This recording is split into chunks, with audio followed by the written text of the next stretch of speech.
میری امت میں 73 فرقے ہوں گے. اور نوجوانوں اس حدیث کو ضرور سن لیجئے. بنی اسرائیل میں 72 فرقے تھے, میری امت میں 73 ہوں گے. تفترق امتی علی 73 ملہ, میری امت 73 فرقوں میں بڑھ جائے گی. حسب النعل بالنعل, جیسے پیروں میں جوتے پہنے جاتے وہ برابر ہوتے, کوئی چھوٹا بڑا نہیں. جیسے کوئی چھوٹا بڑا نہیں ہوتا, ایسی میری امت میں بنی اسرائیل میں کوئی فرق نہیں ہوگا. جو بنی اسرائیل نے کیا ہوگا وہ میری امت بھی کرے گی. اس کے بعد اللہ کے نبی نے فرمایا حتی ان کان منہم من اتی علی امی علانیتا لکان فی امتی من یصنع ذلک. اگر بنی اسرائیل میں کسی نے اپنی ماں کے ساتھ کسی چوراہے پر منہ کالا کیا ہوگا. نوجوانوں سنو, اگر بنی اسرائیل میں یہود و نصارہ میں کسی نے اپنی ماں کے ساتھ اعلانیہ سب کے سامنے چوراہے پر زنا کیا ہوگا, اپنی ماں کے ساتھ منہ کالا کیا ہوگا, تو میری امت میں بھی ایسے لوگ پیدا ہوں گے. حتی ان کان منہم من اتی علی امہ لکان علانیتا لکان فی امتی من یصنع ذلک. تو میری امت میں بھی ایسا زمانہ آ جائے گا قیامت سے پہلے کہ تم دیکھو گے کہ میری امت کے لوگ, میری مسلمان بھی اپنی ماں کے ساتھ علانیہ زنا کریں گے, چوراہے پر زنا کریں گے, اپنی ماں کے ساتھ منہ کالا کریں گے. اور جب تک ایسا نہیں کریں گے قیامت نہیں آئے گی. ایک بیٹا اپنے ہاتھ سے اپنے ماں کے گریبان کو چاک کرے گا. ایک بھائی اپنے ہی ہاتھوں سے اپنی بہن کے دامن کو چاک کرے گا. ایک بیٹا اپنے ہاتھ سے اپنے ماں کی عزت کو لوٹے گا. ایک بھائی اپنے ہاتھ سے اپنی بہن کی عزت و آبرو کو لوٹے گا. جانتے ہو اس نوجوان کو اس کی ماں کے ساتھ کھیلنے پر اور اس کی بہن کی عزت کو تار تار کرنے پر کون سی چیز ذمہ دار ہوگی؟ اس کی ذمہ دار ہوگی یہ شراب جس کو ہم اور آپ دل دادا بنے ہوئے ہیں جس کو پی رہے ہیں. کیونکہ شراب بھی ایک ایسی چیز ہے جو عقل پر پردے ڈال دیتی ہے, عقل کو چھپا دیتی ہے, اور جب عقل چھپ جاتی ہے تو ہمیں نظر نہیں آتا کہ یہ میری ماں ہے, یہ میری بہن ہے. یہ شراب کے نشے میں دھت ہو کر ایک لڑکا اپنی ماں کے ساتھ کھیلے گا, ایک بھائی اپنی بہن کے ساتھ کھیلے گا, اور یہ یہاں تک پہنچانے والا اور اس دروازے تک پہنچانے والی اگر کوئی چیز ہوگی تو وہ ہوگی شراب.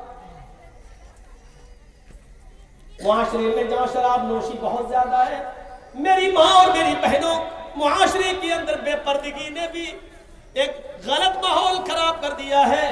آج کل جلسے بھی اس سے محفوظ نہ رہے.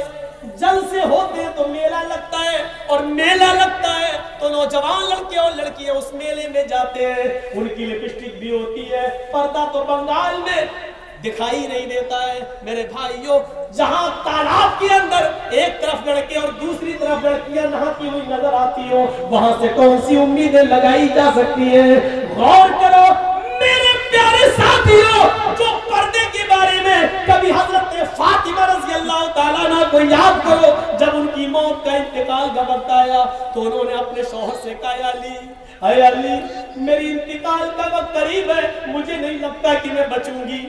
فرمایا علی نے ایسا کیوں کہہ رہی ہو؟ آئے علی میری ایک وصیت ہے, اس کو نوٹ کر لینا. حضرت علی نے کہا تم میری بیوی نہیں, تم میری وائف ہی نہیں, محمد رسول اللہ کی بیٹی ہو, بتاؤ تمہاری کیا وصیت ہے, میں اس کو ضرور پورا کروں گا. کہنے لگی فاطمہ, آئے علی جب میرا انتقال ہو جائے, جب میں اس دنیا سے رخصت ہو جاؤں, جب میں اس دنیا سے چلی جاؤں, تو میرے جنازے کو, میری لاش کو کفن سے ڈھانک دینا. سفید رنگ کا کفن جب میری لاش پر چڑھاؤ تو میری لاش کو میری چارپائی پر بٹھا کر جب قبرستان کی طرف لے کر جاؤ تو آئے علی رات کے اندھیرے میں لے جانا, عشاء کی نماز کے بعد مجھے قبر میں دفنانا, دن کی اجالے میں دفن نہ کرنا.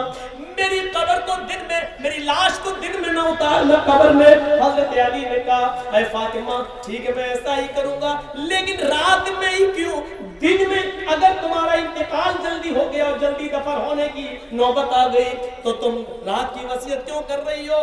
دن میں کیوں نہ دفن کروں, رات میں کیوں دفن کروں؟ تو حضرت فاطمہ کا جواب یہ تھا, میری ماں اس جواب کو سنو, میری بہنوں اس جواب کو سنو، اور میری قوم کی بیٹیوں اس جواب کو سنو، اور اپنے آپ پر ماتم کرو۔ آج جو تم ننگا ناچ ناچ رہی ہو، حضرت فاطمہ نے کہا اے علی میں نہیں چاہتی ہوں کہ میرے مرنے کے بعد مجھے جو کفن پہنایا جائے، میں نہیں چاہتی ہوں کہ میری لاش کو جب چارپائی پہ اٹھا کے جنازہ آگے بڑھایا جائے تو میں نہیں چاہتی ہوں کہ غیر مردوں کی نظر میرے مردہ جسم پر پڑے ہوئے کفن پر بھی پڑے۔ چہرہ تو دور، میں نہیں چاہتی کہ میری مردہ جسم پر پڑے ہوئے کفن پر کسی غیر مرد کی نظر پڑے، میں نہیں چاہتی۔ یہ تھا محمد رسول اللہ کی بیٹی کا پردہ، یہ تھا محمد رسول اللہ کی بیٹی کا حال جو انتقال سے پہلے یہ وصیت کر رہی ہے۔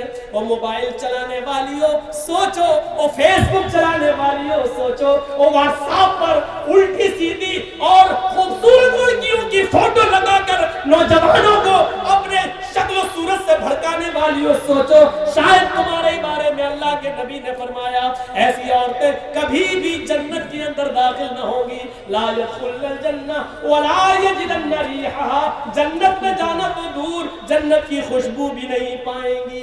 میری بہنوں اپنے آپ کو سنبھالو، میری قوم کی بیٹیوں اپنے آپ کو سنبھالو۔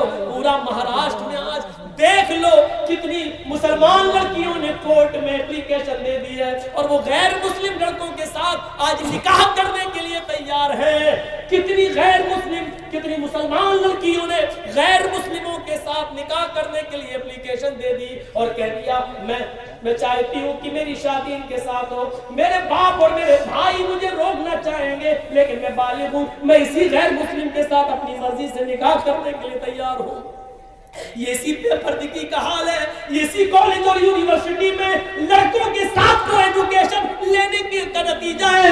میری بہنوں اپنے آپ کو بچاؤ، میری قوم کی بیٹیوں، بہت بڑی سازش اس سیاسی حکومت اور اس موجودہ دور کی حکومت میں تمہارے خلاف رچی جا رہی ہے۔ کالجوں میں، اسکولوں میں لڑکوں کو جگہ، مسلم لڑکوں کو پڑھنے کے لیے ویکینسی نہیں دی جا رہی ہے، کہا جا رہا جگہ فل ہو گئی، اور لڑکیوں کو جگہ دی جا رہی ہے اور کہا جا رہا ہے کہ لڑکیوں کے لیے جگہ موجود ہے، لڑکیوں کے لیے اتنا کوٹا موجود ہے۔ وہ جانتے ہیں کہ جب لڑکیاں مسلمانوں کی ہمارے کالج میں اور اسکولوں میں آئیں گی اور ہمارے ہندو اور غیر مسلم لڑکوں کے ساتھ بیٹھ کر جب پڑھیں گی تو ظاہر ہے کہ آگ اور پیٹرول ایک جگہ رہ ہی نہیں سکتا ہے، محبت اور عشق کی آگ لگے گی، اور پھر یہ ہمارے بھائی، ہمارے بیٹے ان لڑکیوں کو اپنی بہو بنا کر لائیں گے اور پھر ان سے غیر مسلم بچے پیدا ہوں گے۔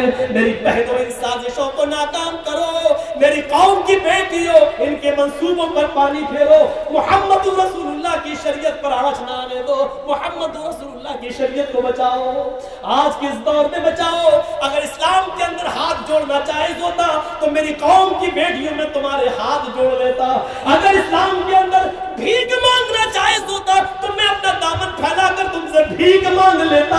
میری قوم کی بیٹیوں میرے دامن میں اتنی بھیک ڈال دو کہ تم اپنے آپ کو پردے میں رکھو، اپنے آپ کو فیس بک اور واٹس ایپ اور میسنجر سے بچا لو اور اسلام کی خدمت کرو، حضرت فاطمہ جیسا پردہ کرو، اور اتنا نہ کرو تو کم سے کم موجودہ معاشرے میں ایسا تو کرو کہ تمہارے ماں باپ کی اور بھائیوں کی عزت ان کی چھلی چھلی نہ ہو، ان کو شرمندگی محسوس نہ ہو، معاشرے کو شرمندگی محسوس نہ ہو، اتنا تو کم سے کم کریے۔ 10:30 سے 12:30 ہو چکے ہیں، 2 گھنٹے کافی ہے، مجھے ابھی کلکتہ نکلنا ہے، میری کل کلکتہ سے لکھنؤ کے لیے فلائٹ بھی ہے، جانا بھی ہے۔ میرے بھائیوں دعاؤں میں یاد رکھیے گا، زندگی رہی تو پھر کبھی آپ سے ملاقات ہوگی۔